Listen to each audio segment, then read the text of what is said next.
Okay, so thanks everybody for joining us for our monthly Degrees When Due Adult Initiative meeting that we have here in the state of New Jersey. And what we'll do, if it's all right, is we'd like to turn it over to Callista as we usually do for updates and information from the Institute for Higher Education Policy. And then after that, I'd like to do a quick round robin with everybody who's on the line and just hear from you from your colleges as to where you are on the project, what assistance you might need from me and or from Callista, and then go from there. So Callista, I'll turn it over to you. Thanks everybody for being here. Sure. I thought what we would do today is something a little different, a little interactive, but not too burdensome. I know a lot of times I can just get in my slides and just get in the moment. So I don't know if you've done a Mentee poll before, but either in another screen or even on your phone. I know this has been popular at conferences. Go to mentee.com as you see up here and type in this code 9892264. And so I'm also going to put the direct link in the chat. You can click that link to open up a new screen.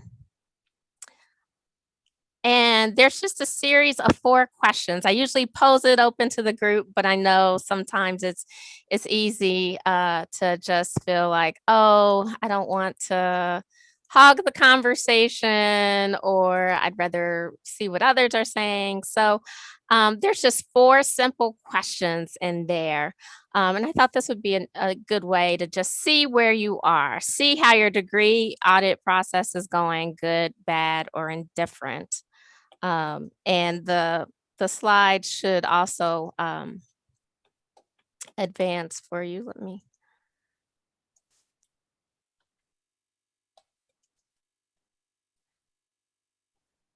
So I'll give you some moments to go through those 4 questions. Anybody have any technical problem getting to the question?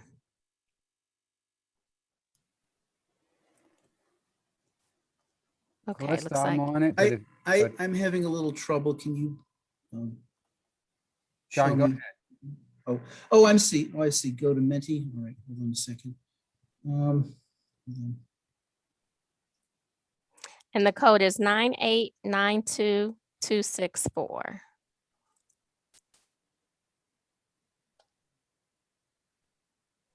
Callista, I was just going to say, as the person quarterbacking this on your end, if you see that there's one person who's logged in and doesn't participate, why, that would be me, because the council is not a degree granting institution. Right. I just happen to log on to make sure it works. See what it looks like. Yeah.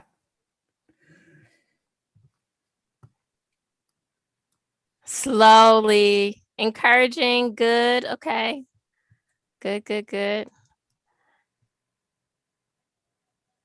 Keep it coming.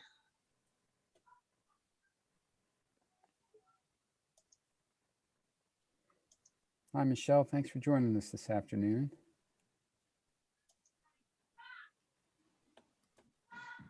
And Michelle, we're just doing a Mentee poll just to see how things are going, get some feedback about your degree audit processing. Go to mentee.com, or there's a link in the chat, and you can just answer the questions.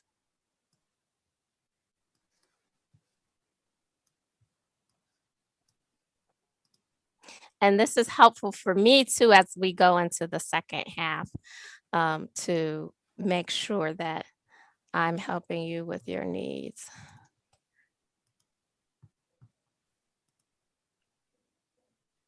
Okay. All right. Are you guys seeing the next question too? There is another question. I don't know. Okay, let me make sure it's I'm moving to the next question. Seems like it's freezing on me. Hold on just a minute.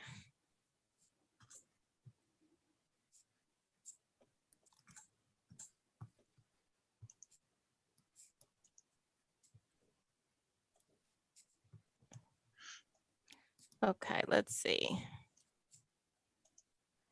So helpful to understand that it's going slowly but surely.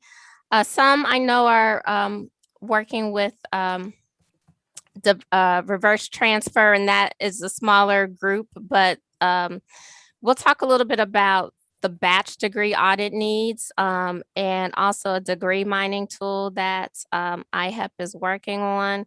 And some of you are about to start the process. So that's good. So I just want to say, as we work through the process, this is oftentimes the hardest part, but don't suffer alone. Okay, so some of you have started to do outreach for your participants and potential students. Some are going nicely, some about average. So for who is it going nicely? Tell me about that if you put nicely.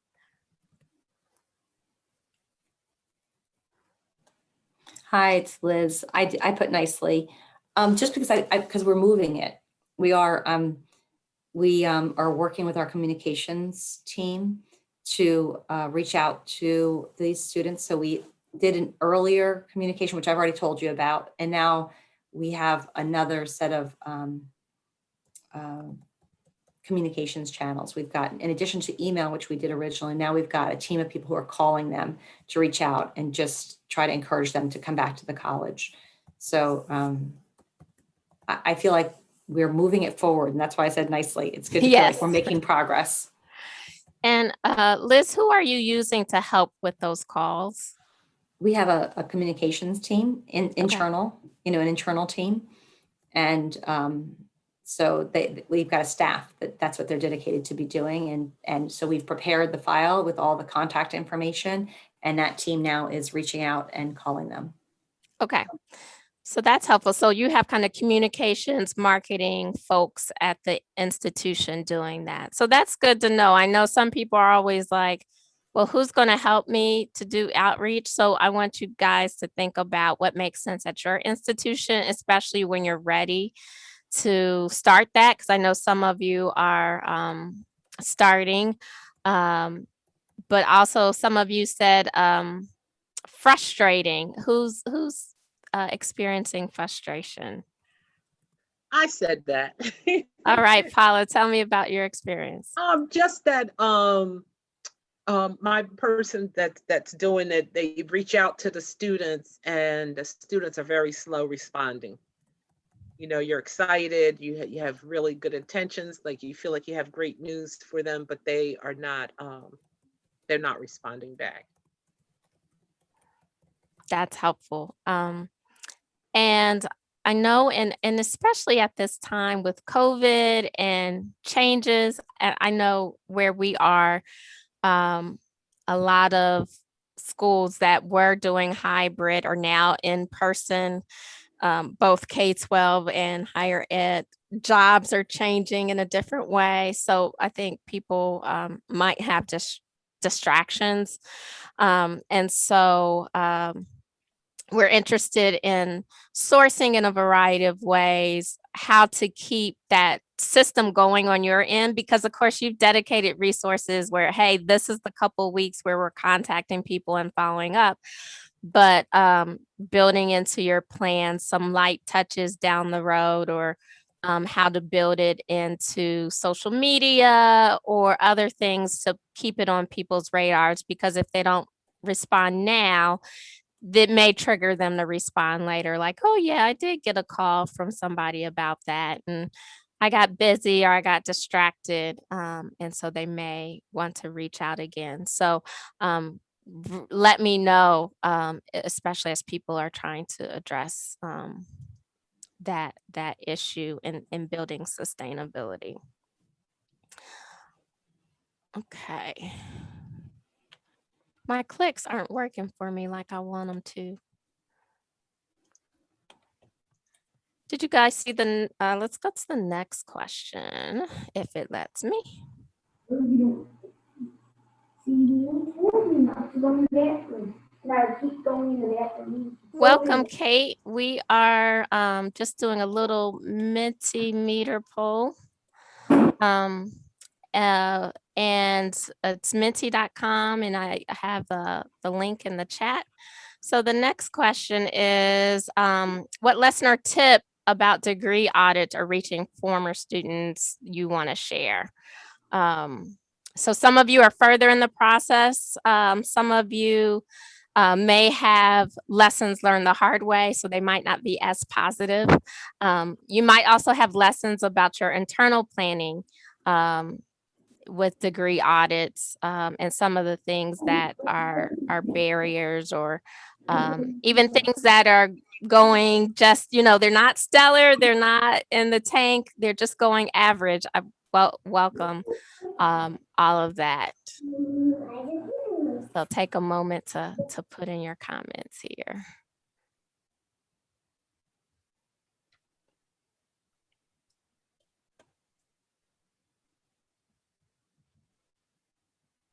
Okay.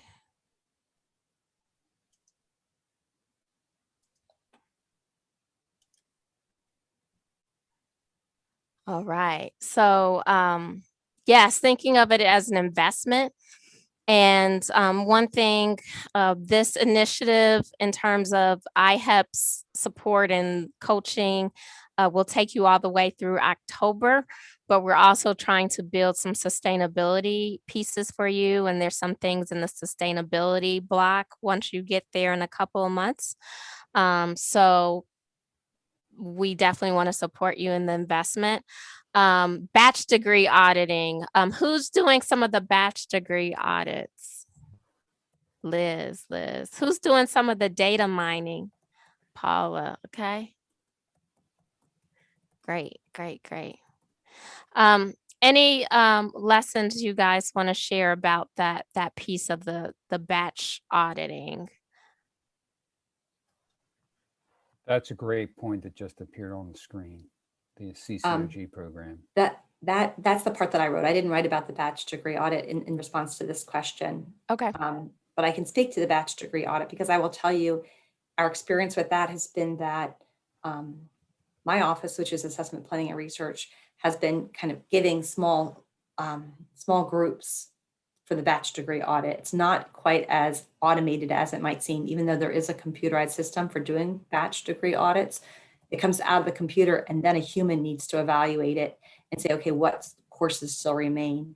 And that's the part where we're hitting a glitch, because the people who are capable of doing that job are already stretched very thin. And it does require a human to go and take a look at, all right, they're short one course, which course is it? And I think we need to just link that information, so that then when we do reach out to the students who are just missing a course, we can say, you're so close to the finish. All you need is this course.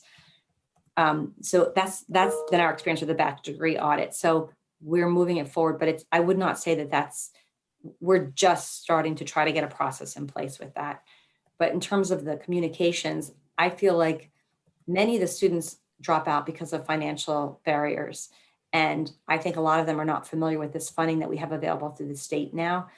And so we have incorporated messaging about the Community College Opportunity Grant in the communications that we send out to these students, in trying to draw them back, to let them know that they may be eligible for tuition-free college. That is the best tip I have to offer, is that idea, because I think that might be just completely unknown to these students. And I think I have just sent yesterday, at least to the coaches, if not to everyone, and I'll make sure you guys have it, information about the federal higher education student debt forgiveness policy. And there could be ways that Degrees When Due students qualify for that. So not only, the grant to do upcoming work, but if they were enrolled and maybe they dropped out during the pandemic, and they're trying to get back on track, but they want, they're in debt and so forth, they have that opportunity to forgive some debt. So I will double check to see if that was sent to everyone. And if it wasn't, I'll make sure to forward it to Jake so that everyone has it. That'd be great, Callista. Thank you. Other lessons about the batch degree audit, again, a lot of times the system may say like, do it in a batch, but what a batch is to you may differ. So you say, hey, it's better for me to do it with this particular program, or let's do it with students who have the highest amount of credit. Let's do 20 at a time. Let's do X amount at a time. Whatever is convenient for you. There are more than one ways to achieve it and sharing those lessons. Yeah, developing a communication plan in advance.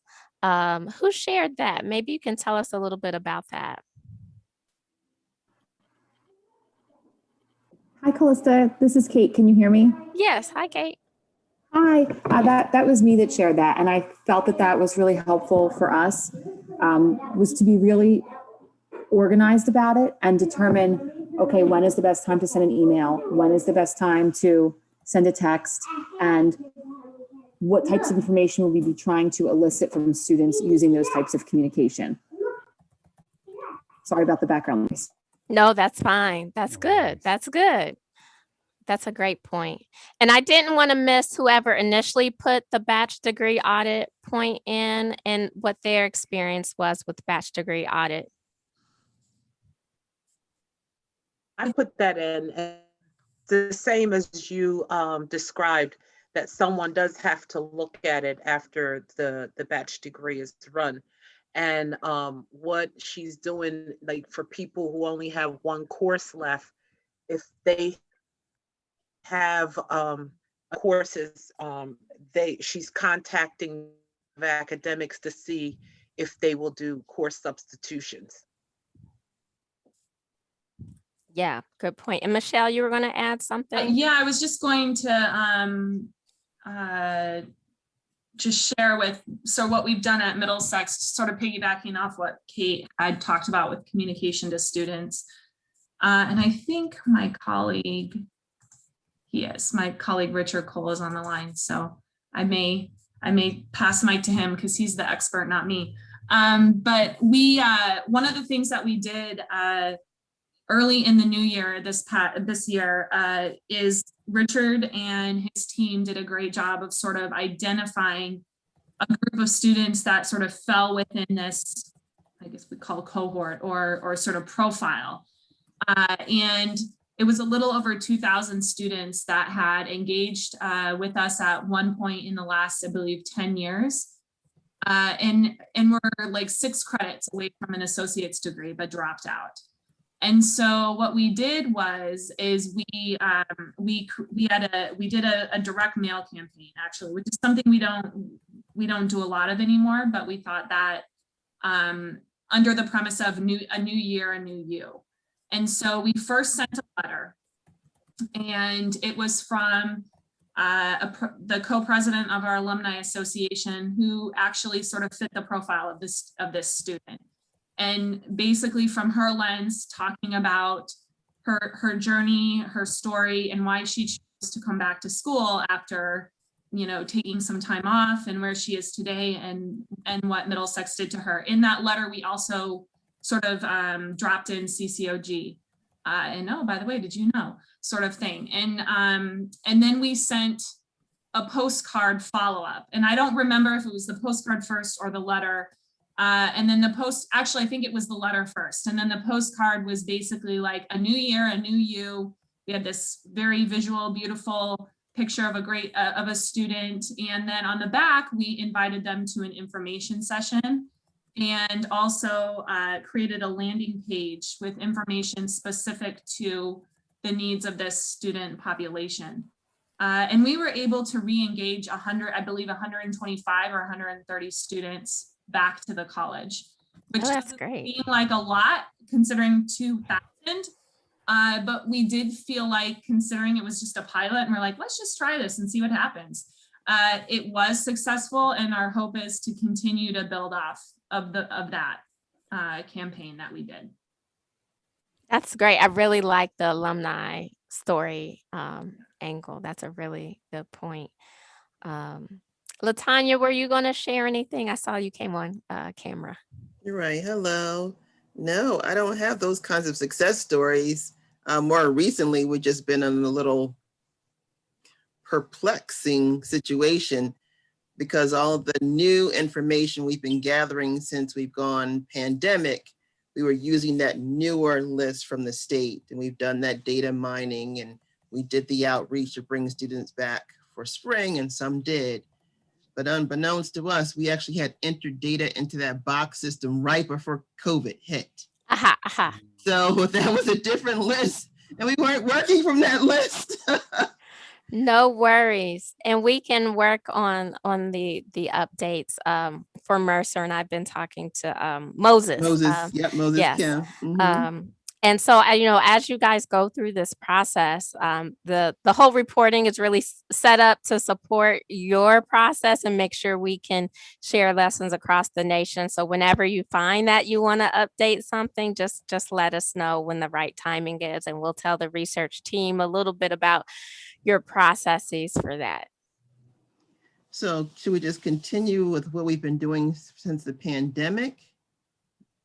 Yes, so- yes. Do what makes business sense for you, and then we'll inform them about the adjustment. So if you've been working with a new data set that's a better Yes. fit, just say, hey, we have a new data set, and let us know when you can make that available. Okay. And as Moses, we've joined on, he's being really detailed oriented. So in terms of that universe of interest, he's really being really literal about the 45 credits or more.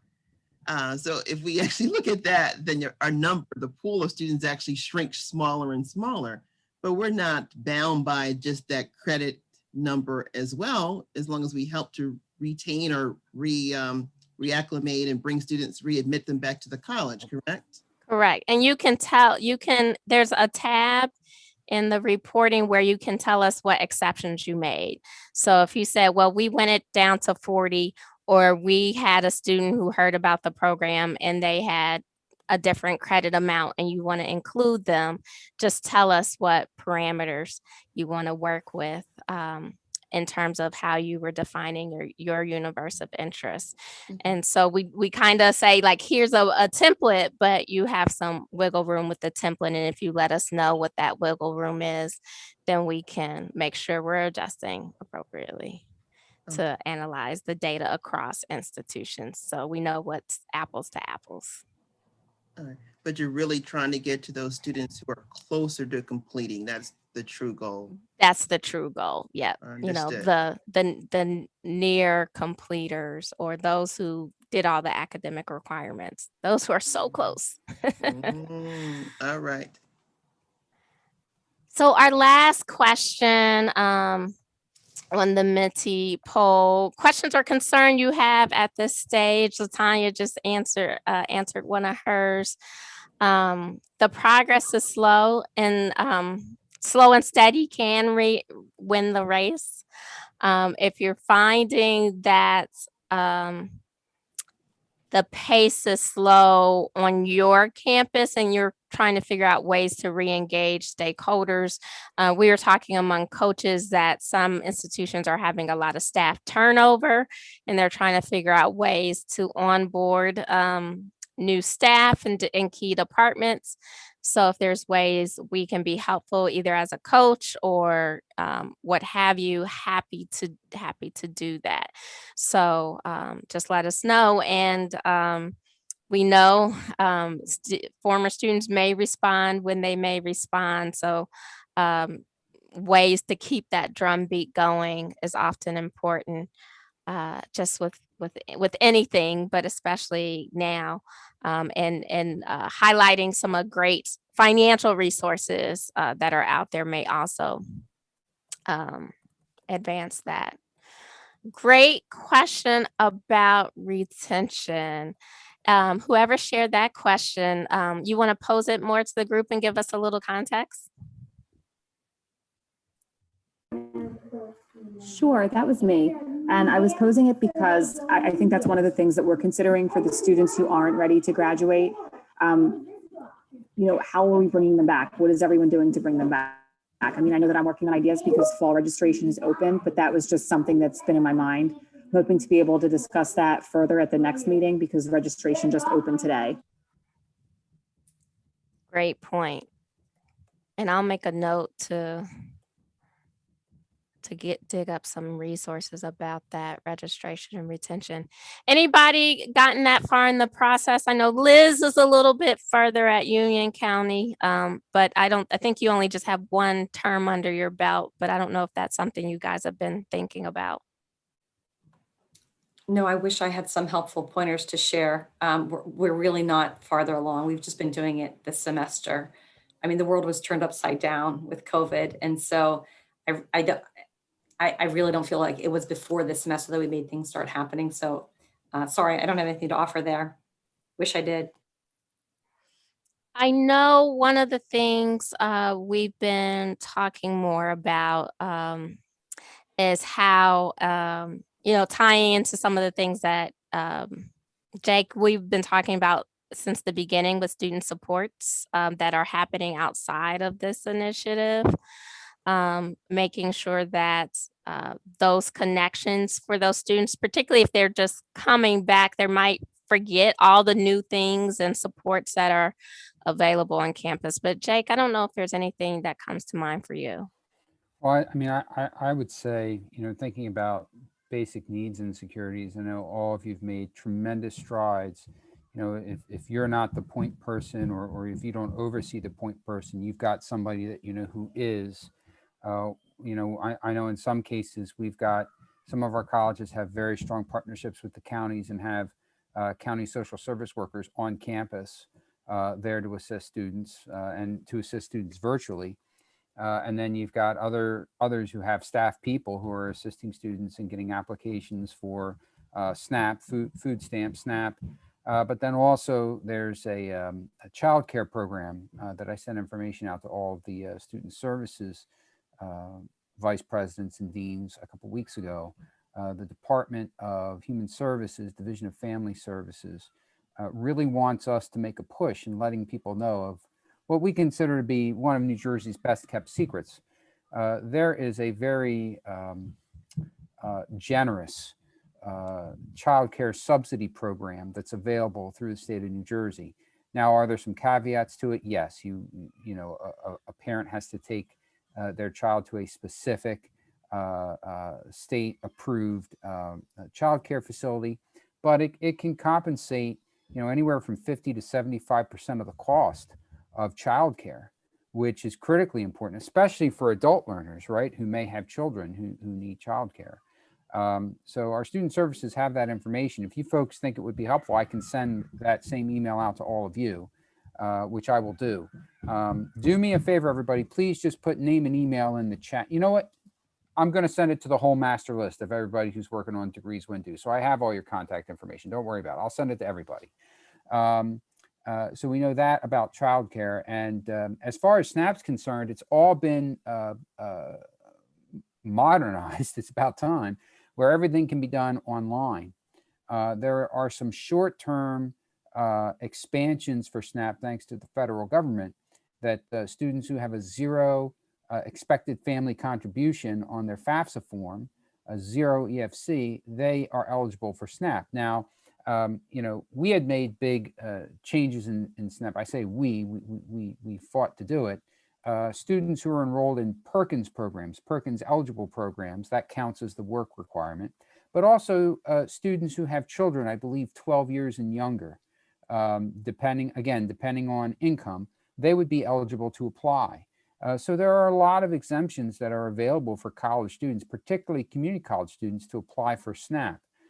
Some of the hangups, though, from conversations I've had with some of your colleagues working in student services, is that the application is very difficult. I mean, if you think FAFSA is difficult, and we all work with students to help them with the FAFSA, this is a whole nother ball game. So it really takes time out of our day, out of our folks' day, who work with our students to help them get through this process.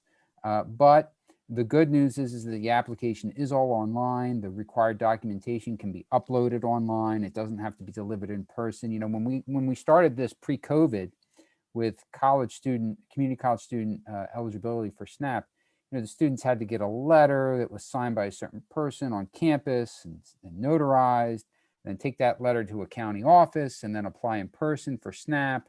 You know, now that can all be done online. So that helps to streamline some of the process. I would say those are the two big ones, that the two big social services supports. But then also, a lot of you are utilizing the CCOG support grants that come to your institutions, not just to support the students who earn CCOG, but also to provide assistance to all students, right? The idea is to scale up these student services to everybody and to enhance student services to everybody. So there are connection points to that as well.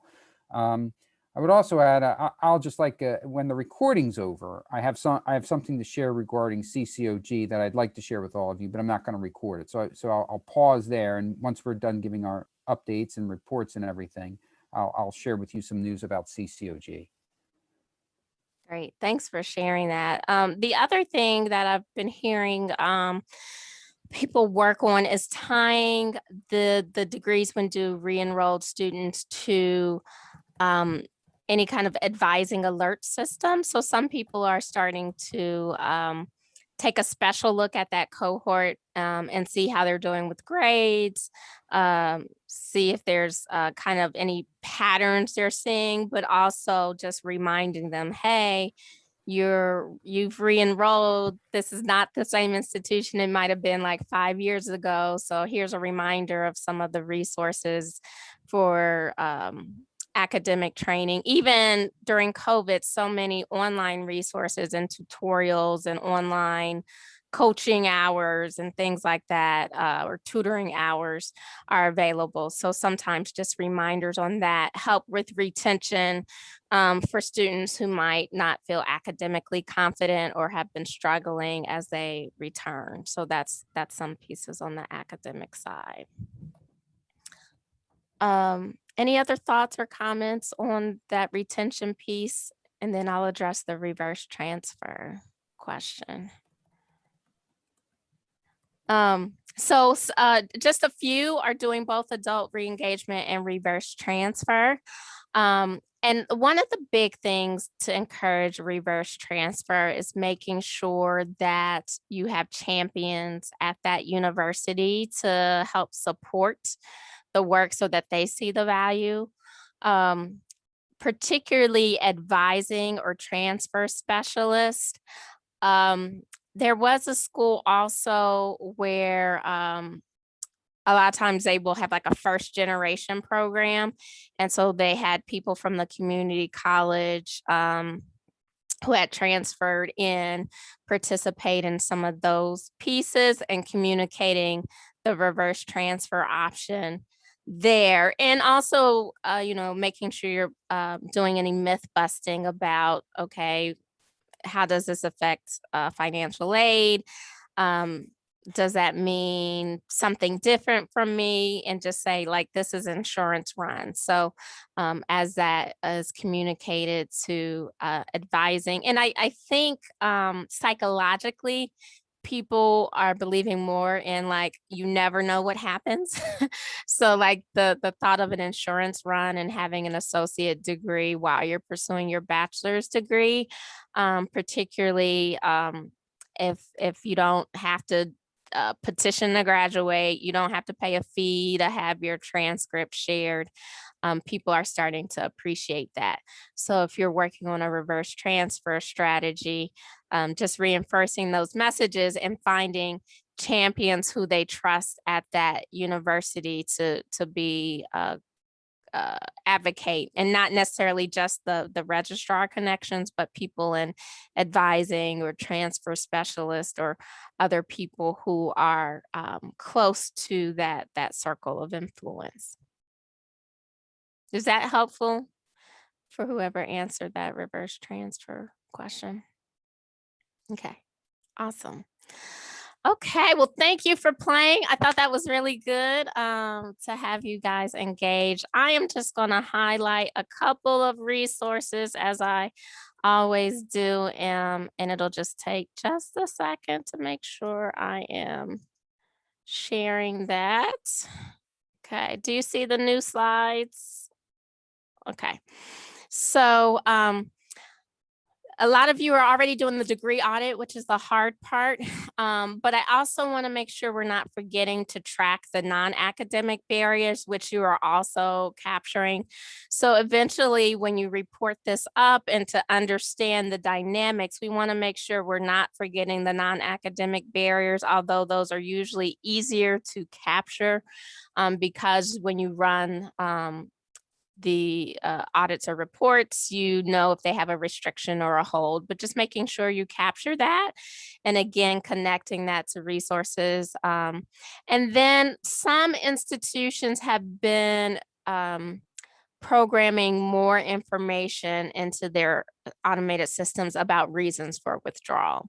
And again, as a good data point and to inform the future, if you have that type of data where you know somebody withdrew for academic reasons or personal reasons or COVID, like I know there were some campuses in Michigan that programmed a new withdrawal code because of the pandemic. And they, I think like one of their codes was like, does not have access to remote technology or something like that. So think about that as a way to enhance what data you have to understand what students are facing, not just for reporting, but in order to better solve the problem in the near term or the long term.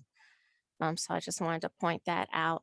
I think I shared a lot of this before, but these are just the reminders of some of the resources with degree auditing, because I think this is one of the trickiest parts of the process and manually intensive once you get your bearings with the data itself.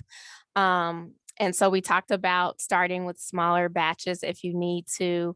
Again, there's some templates in the system to help you track information, and a pretty good webinar on maximizing degree audits. Also, I think at the end of April, I forget exactly what date, but something will be coming around from Degrees When Due about the degree mining tool.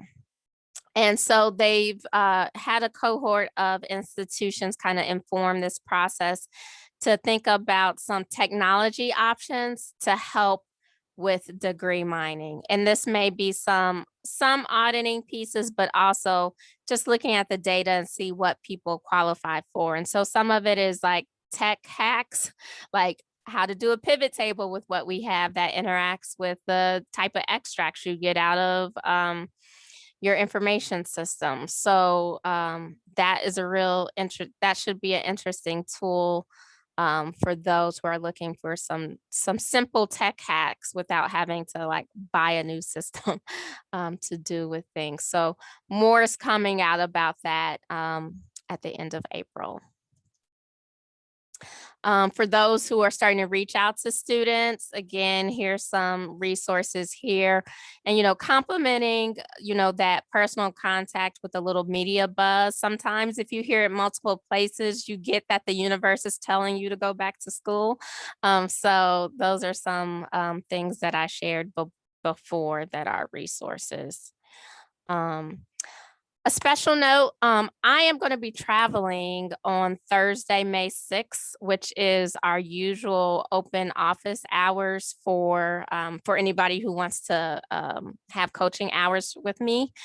So I'm moving that to Friday, May 7th, and I'll try to send a reminder that week. So it'll be 9 a.m. to 10:30 a.m. Eastern, like it is usually on the first Thursday. But instead of the first Thursday, I'm going to do the first Friday. And of course, you can call and schedule one-on-one time with me anytime. I think many of you have done that, but I just wanted to make that special note of change for Friday, May 7th as my open office hours. And again, anybody on your team can come and listen to that. So that's it for me. Any other questions before I turn it back over to Jake?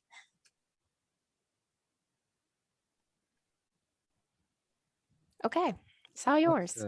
Thank you so much. And you were right. A lot of what you had planned encompassed what I was going to ask. I'll just ask this blanket question. Are there any other updates about the Degrees When Due project at your institutions that you'd like to share with those of us on the line? Or were you able to cover most, if not all of it, through the exercise Calista put together? So, okay. Hearing none, I want to thank everybody for attending today. Let me hit the pause button here.